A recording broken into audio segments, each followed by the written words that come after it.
Larry Steinhouse, and welcome to Money Chat Now. Money Chat Now is a politically charged stock market pre-show giving you the politics behind the biggest moves in the stock market. It is presented with comedic common sense by an expert in financial literacy. And hey, that's me, Larry Steinhouse. Today is Wednesday, June 8th, and I want to welcome you to the show. We are here live on WWDB Radio 860 AM in Philadelphia, and we are live on Facebook, Twitter, LinkedIn, and YouTube.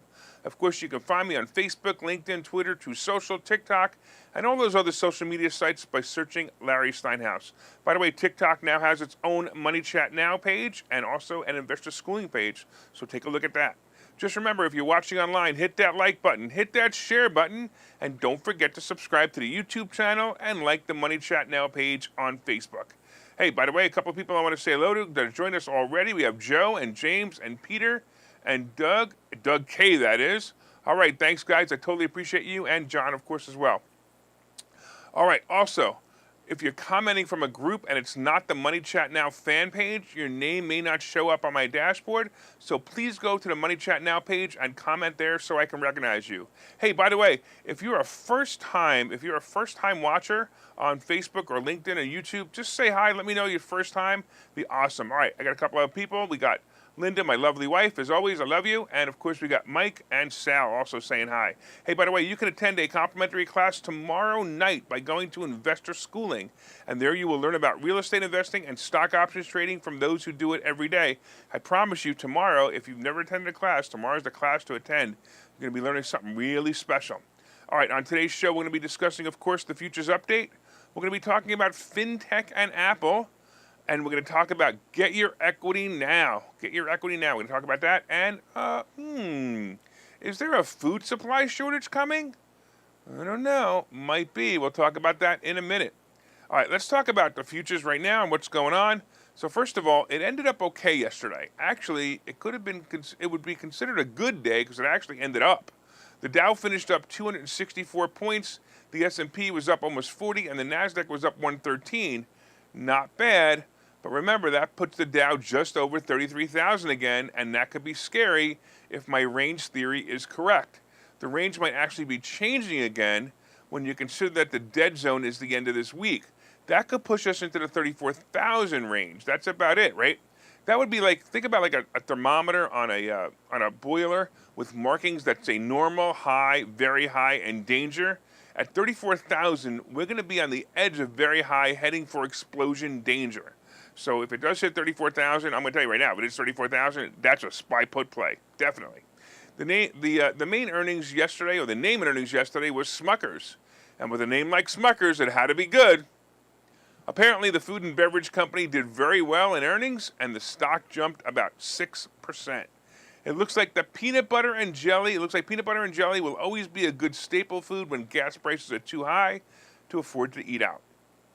In the morning yesterday, the Dow was down for a while when Target announced their earnings, and the company claimed they had excess inventory. Excess inventory? That, of course, could be signaling that people aren't buying as much stuff. I also took it as a sign that supply chain problems have eased as well. Target also lowered its operating margin guidance for the quarter. Walmart shares followed Target lower, sliding 1.5%, and that caused Amazon to also fall about 1.4% along with it. By the way, I got to tell you, I still think Amazon's a great play to me. If you did as I suggested and bought 5 shares of the stock before the split and then sold the covered calls yesterday, or Monday, I should say, with an expiration date of this Friday, you are probably very happy right now. If you bought the calls ending this week, I also think you're going to be okay. I expect it to move up. My target for Friday, by the way, not for Target, my target for Amazon is 130.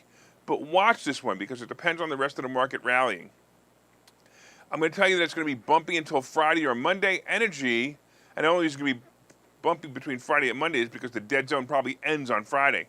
All right, energy was one of the top performing sectors on Tuesday as oil futures hovered near $120 a barrel. Ugh.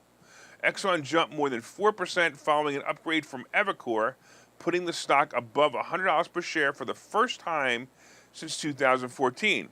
Phillips and Chevron also gained about 3.7 and 1.9% respectively. And of course, when the bond rate dropped a little bit, Apple rose, and sure enough, it rose again yesterday. Both happened yesterday, of course, and the bond rate fell just below 3%, and then Apple rose about 1.7. Don't forget, we have the big day on Friday when the Consumer Price Index results are announced. This will be for May. This is the main economic indicator that investors are watching for this week. If the reading is cooler than April's numbers as expected, some could actually interpret it as a sign that inflation has peaked. I personally believe inflation has peaked, I should say. Now the real question is whether the Fed is going to slow down the increase of interest rates. I hope they do. And if they do, the market will jump. So this Friday is going to be very telling. It's going to be a really important day on Friday. All right, we got a lot of stuff to cover today. So let's take a look at the futures. And right now we got the Dow is down 104. Actually, it just moved again. The Dow is down 98. The S&P is down 7, and the NASDAQ actually went positive. Ooh, that might be nice. Hey, I want to say hello to Glenn, who just joined us as well. By the way, if you're watching online and it's your first time, hey, by the way, everybody online, if you're watching online, just say hi. I want to see how many people are out there. I can't tell how many people are watching. I can only tell by your comments. So if you're out there, say hi. All right, let's talk about Fintech and Apple. It looks like the age of carrying a credit card in your wallet, your physical wallet that is, will be ending shortly. I'm sure you've experienced tap and pay with your credit card, and some of you may have already used tap and pay with your iPhone or Android using the built-in digital wallets in the devices. Well, Apple is making a major play into the fintech world with new features inside the iPhone wallet on the iPhone. Some of you have used PayPal and other payment services. As you know, they have payment plans or even 0% interest plans, some up to 6 months or a year for purchases over $100. Well, Apple is introducing a slew of new features in their newest release of iOS 16, and it will include financial software and built-in PayPal-like system that will be as simple as tap and go. They are also adding a service that lets you tap another iPhone to make a payment directly to them. So if I want to give my wife money for groceries in the morning, I can just tap her. I can tap her phone. Hey, whatever happened to the kiss goodbye? Now it's a tap on the phone goodbye? Anyway, this is a direct competition to the Square devices made by Block, and the advantage to Apple competing in the fintech space is that more users will use the Apple Pay system. Apple receives a small portion of each sale when someone uses the Apple Pay wallet system, just like the credit card companies get a small portion of each credit card sale. The buy now and pay later model has also proven to be very lucrative in the past few years. The real question is, can it be maintained? Now, I don't know if you realize this, but people are putting more and more stuff on credit cards and getting more and more into debt because of raising prices, and this may backfire to Apple in a few short years, and like maybe even the next 2 years. A lot of people are buying stuff, and they're buying stuff like crazy, especially gas. Other fintech companies like SoFi saw a major drop in share prices when it was revealed that the companies had more bad loans on the books than expected.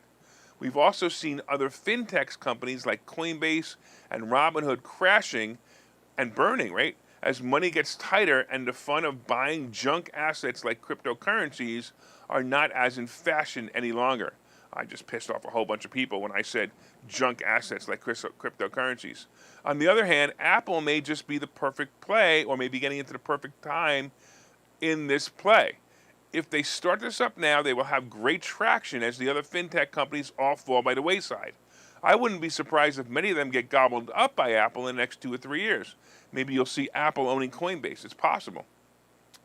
By the way, while we're on the subject of the iPhone, have you felt the pain of the annoying charger connector that keeps changing, making your old charger or charger cord obsolete?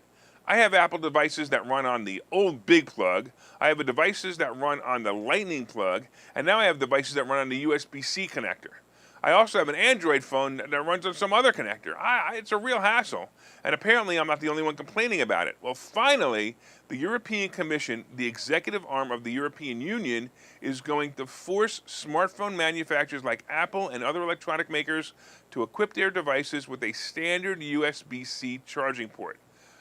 The EU lawmakers on Tuesday agreed to a single mobile charging port for mobile phones, tablets, and cameras.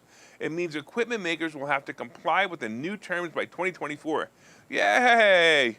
This is great news.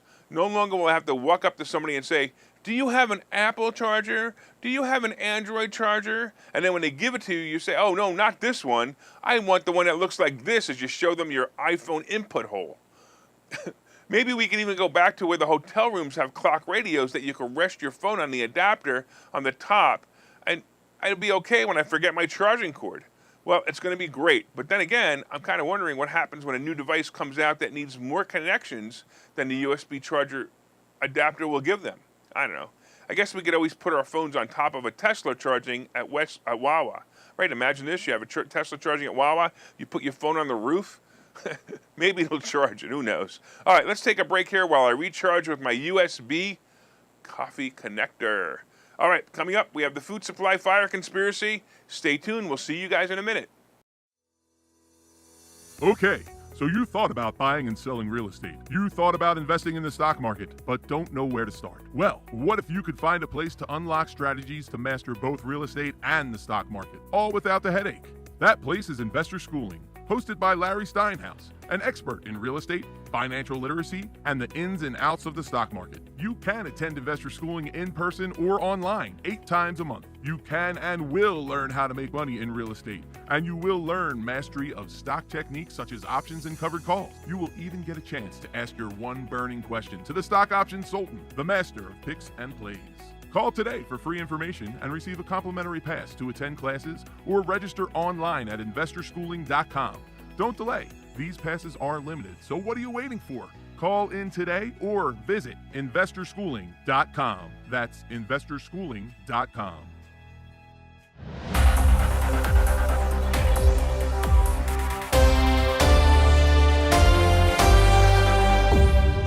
Good morning and welcome back to Money Chat Now. I'm your host, Larry Steinhouse.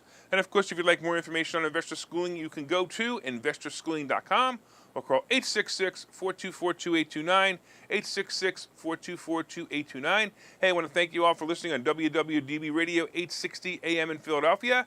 And of course, if you're watching online, please hit that share button. All right, everybody hit that share button. Drop the share button down. Hit it, share it on your page, and share it in groups that you know may benefit. Also, hit that like button. Let me know you enjoy the show. And you can also leave comments on Facebook, Twitter, LinkedIn, and YouTube. And I'll even try to respond to them. Hey, a couple of people saying hi that I want to make sure that I say hello to. We got Glenn and Karen and Tom and Dan and my brother Seth. How cool is that? All right, I love it. You guys keep watching the show. I'm hoping you're enjoying it. Let me know you enjoy it. Say you like it. Say you don't like it. Put it up on the comments and let everybody else know about it by sharing it. All right, of course, we've been talking about the futures update. Right now, the Dow is down 112, the S&P is down 9, and the NASDAQ is down 6, about 6 or 7. Not bad, because I'm not expecting it to be great today, but we'll talk about that in a little while. We also talked about Fintech and Apple creating their own Apple Pay system that's going to compete with PayPal, and hopefully they're going to be changing those cords soon. Coming up, we have Get Your Equity Now. I'm going to talk about getting your equity out of your house. And then the food supply shortage. Hey, it's always fun to talk about stuff that the government is doing to us. And then, of course, we have today's picks and plays. But did you guys hit that like button? Come on, hit that share button. I've been begging you. Do it. Hit it. All right. Don't forget to leave comments on Facebook and LinkedIn, YouTube, or Twitter. And if you're listening on WWDB Radio, be sure to set a preset to this station and listen every day at 7:30. And also look up Money Chat Now page when you get home. And don't forget to tell your friends about the show, too, at 7:30 in the morning on WWDB. And before we start the second half, hey, did you guys order my new book yet? Hey, go to wherever fine books are sold and look up Money Hacks by Larry Steinhouse. And I promise you that you're going to enjoy it. You can get it now on Kindle or Nook. And then the physical book will be pre-ordered for arrival in about 6 weeks. All I'm doing is getting great reviews for the people who have previewed it and the people who are reading it. I promise you, you're going to like it. It's got some really great stuff on it. All right, let's get into the second half. Let's talk about home equity loans. Look, I've been telling you that in December, I refinanced as many investment properties as I could. Look, I know that in my lifetime, we're never going to see interest rates as low as 3.5% to 4.25% again. It's over. It's never going to happen again. So I made sure I can get into this great time of refinance history. Well, as you know, the average mortgage rate has gone up, and now it's just under 6%. So that was pretty good move on my part. But in case you missed the boat in December, Don't make the second mistake of leaving your equity in your home. The amount of money mortgage holders could pull out of their homes while still keeping 20% equity cushion rose by an unprecedented $1.2 trillion in the first quarter of this year, according to a new analysis. That's the largest quarterly increase since the company began tracking the figure in 2005. That means you could tap the equity in your home for just about anything you'd like. Now look, be careful here and don't make the mistake that others made in 2005 that helped lead to the disaster of 2008. My suggestion is get a home equity line of credit and have it ready to go when bargains such as investment properties and bargains in the stock market arise. Right now, your home will appraise for numbers that it may not appraise for in the next 2 years, so house pricing are definitely going to go down. And if the average of you and the average home of other Americans is about $200,000 in equity in your home, that equity number will probably decrease about 25% in the next 2 years. That could be the difference between a line of credit of $150,000 versus a line of credit of $75,000, depending on the value of your home. So I would start to apply for this now. I have several home equity lines of credit just waiting for me to be used when the time comes. I suggest you talk to smaller banks about these programs. As some of you may not know, some of the bigger banks like Wells Fargo have stopped issuing home equity loan of credit because they're afraid of the repercussions that could mimic 2008.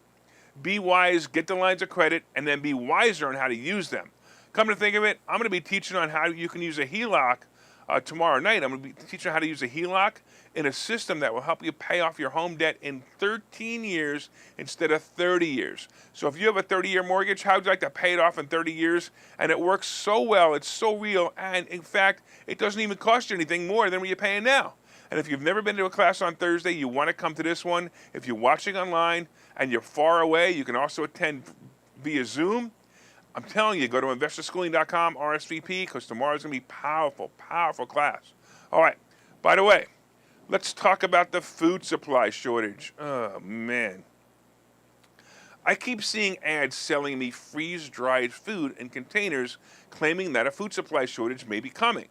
Then I see an occasional meme about food suppliers and food factories burning down or exploding. Look, when we add the baby's food formula to all of this, it kind of makes me wonder what's going on. I noticed an article the other day that made me want to look into this further. After all of this, after I've seen the baby food thing and all these food suppliers, it was an article about a large egg company losing a barn full of hens and eggs. Apparently, a mystery fire broke out at the Forsman Farms in Howard Lake. This will certainly affect the supply of eggs in the area, and I don't know, it's kind of crazy, right? But let's look at the data about other fires and food processing plants around the country. Well, I'm not a conspiracy theorist. Yeah, I kind of like to read the whole book instead of reading the end first. Anyway, but here is a question posed in an article that I read this morning. So here was a question that was in an article this morning. In a typical year, how many planes crash into food processing plants? In a typical year, how many planes crash into food processing plants? Crazy question, right? Well, of course, the answer should maybe be 1 in 50 years or less, right? But this year, we're up to 2 so far, or more specifically, 1 crashed into a plant and 1 crashed about 300 yards from one. Huh? How bizarre, but there's more. Some folks on the internet, and even Tucker Carlson, started noticing other news reports about other fires and other food processing plants. Check these coincidences out. This year so far, February 5th, a massive fire swept through a Wisconsin River meats plant in Boston on Thursday, destroying part of the facility. On February 22nd, these are the headlines, the Shearer's food plant in Hernston, Oregon caught fire after a propane boiler exploded. March 17th, a structure fire at the Walmart distribution center in Plainfield, Indiana, broke out at noon on Wednesday. About 1,000 employees were inside, but none were injured, officials say. 1 firefighter suffered minor injuries. Headline on March 22. A fire that broke out in the Nestle Hot Pockets plant in Janesboro, Arkansas on March 16 had the facility still closed as of March 21st. March 25th, headlines. Officials believe a deep frying machine is behind the fire that destroyed a potato processing facility in Belfast. April 13th. Headlines. Firefighters from several departments in Maine helped battle a massive fire that destroyed a butcher shop and meat market center in Conway, New Hampshire. April 13th. Headlines. A soybean processing plant caught fire in the Purdue Farms plant in Chesapeake, Virginia. Look, there are more. And of course, all of these articles on the internet and the famous Facebook fact checkers are all denying that anything is happening here. And the reports I read all say it's insignificant damage, but imagine you had this warning about the baby formula crisis. Did you guys also know that there are reports of a global soil shortage? That's right. Now we have something else to worry about. Apparently, topsoil erosion is the #1 problem. Look, I'm not going to get into all of this because I probably will cross the misinformation line and get this show shut down again. Do some Google research on this, and you'll be surprised at what you see. Also, on a side note, I want to let you know, I have no intention of ever committing suicide. Let's take a break here while I check my security camera for intruders, and maybe even Hillary Clinton. See you guys in a minute. Hi, I'm Larry Steinhouse, and I've written a book called Money Hacks. The subtitle to this book is because everything you think you know about money is wrong, and I promise you there are things you think about money that are wrong. There are chapters in this book that I think you will find absolutely fascinating, and some of them are, what is money anyway?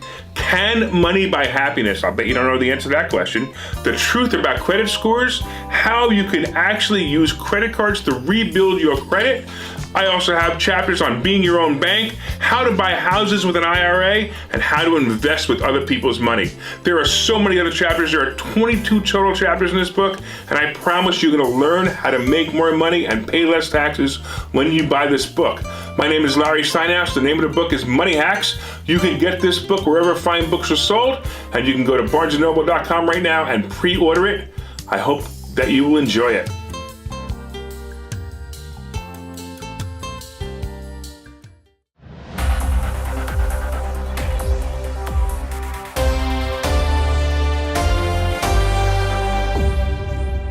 Welcome back to Money Chat Now. I'm your host, Larry Steinhouse. By the way, did you guys order the book yet? Order the book. What are you waiting for? All right, so far we've been discussing, of course, the futures, and right now the Dow is down again, 128. The S&P is down 13, and the NASDAQ is down 24. We had a slight moment there where it was up, but we'll have to see.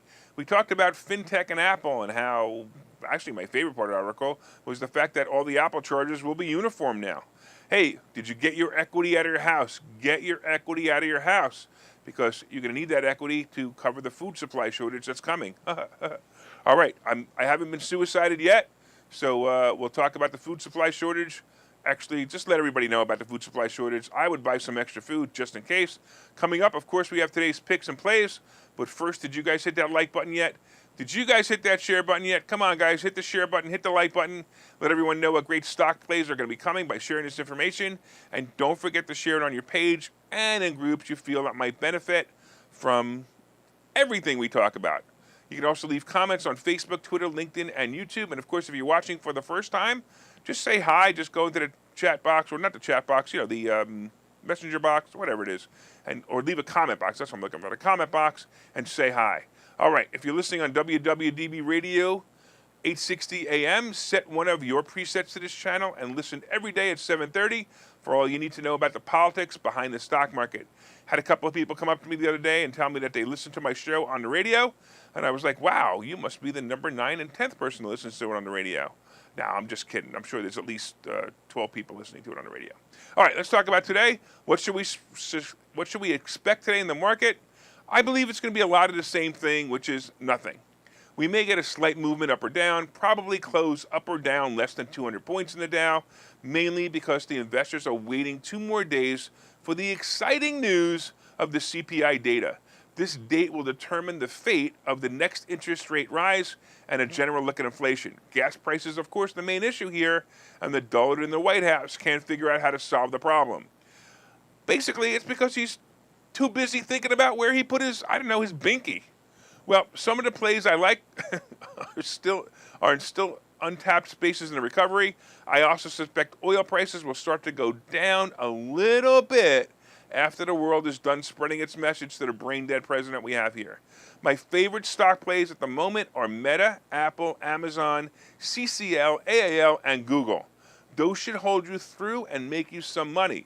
Also, if you really, really want to be conservative, maybe AT&T or other dividend-paying stocks that hardly move. Look for a choppy day. Now let's take a look at the final view at the futures. And right now the Dow is down 130, the S&P is down 13, and the Nasdaq is down 28. All right, let's talk a little bit quickly about crypto. Look, I'm going to tell you that crypto regulations are coming. I was going to do a report on this, I just didn't have time. But crypto regulations are coming, and the Dumbocrats in New York are changing the rules for Bitcoin mining, as we discussed yesterday. So you can't do Bitcoin mining in New York. Unbelievable. Plus, the economy is slowing, so I really think it's a bad time to get into cryptocurrency. Bitcoin right now is about 30,000 and holding there, and Ether is hovering at around 1,800. I told you my thoughts are that Bitcoin's going to hit 22, and Ether probably will hit 11 or 12, and I'm going to say probably within the next 60 days. Anyway, gold and silver aren't moving at all, and they haven't moved. Haven't moved in 2 weeks. I mean, I just keep typing the same number: 1850 and 22, 1850 and 22, 1850 and 22. I bought some more. Silver this morning because I actually think that silver is a good play, but it's also good in case the world comes to an end. All right. Also, the Treasury bonds are moving up, and they're once again above 3%, so that may cause some danger again. So as you know, every time the Treasury bonds go over 3%, the Nasdaq drops a little bit, but I think the market is getting used to 3%, so I think they're going to start looking for 3.25% to be the next thing. Oil, oh boy, oil prices are up to $121 a barrel, and the gasoline average price has moved up again to $4.95 a gallon. Hey, let's all give a cheer here.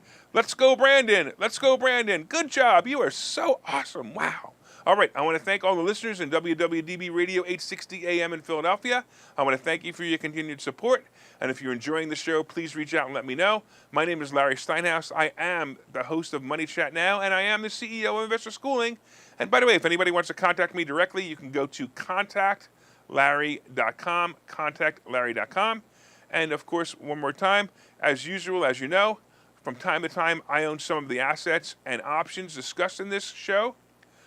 No one has asked me to make opinions on this show. The opinions are all mine. And if you're a fan of the show, you like my opinions. So keep listening. We'll see you guys tomorrow. Have a profitable day.